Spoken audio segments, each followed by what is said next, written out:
Jesus said, "Blessed are you when men shall revile you and persecute you, and shall say all manner of evil against you falsely for my sake. Rejoice and be exceeding glad, for great is your reward in heaven." That's Matthew 5, 11 and 12. Elsewhere it says, "If you were of the world would love his own. But because you are not of the world, but I have chosen you out of the world, therefore the world hates you." That's John 15, 19.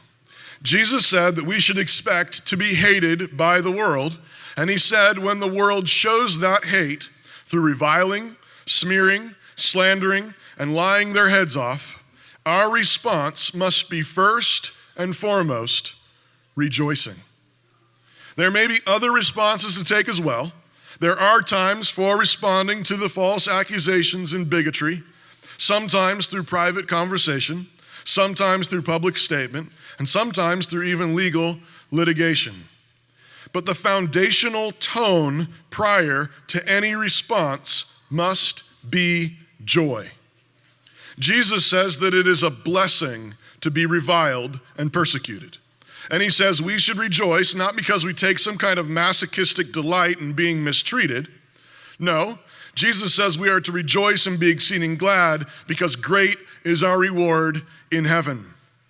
When you're training for a competition or a fight, you do not rejoice in the pain of training simply for the pain itself. No, you rejoice in the pain because you know what it's for.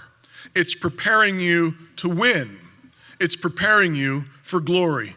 The Bible says this is actually true of all hardship in this life. These light afflictions are working for us an eternal weight of glory. That's 2 Corinthians 4:17. Again, this doesn't mean we do not sometimes have work to do to defend what God has entrusted to us, but we must care and defend obediently. And the central characteristic that we are commanded to take up is joy. If joy is not driving your response, if joy is not driving your resistance, it isn't a Christian response. It isn't Christian resistance. Joy is what allows us to walk away whistling, and joy is what allows us to see the appropriate response we must have. We must not be fearful, and we must not be wrathful. Jesus commands us to rejoice.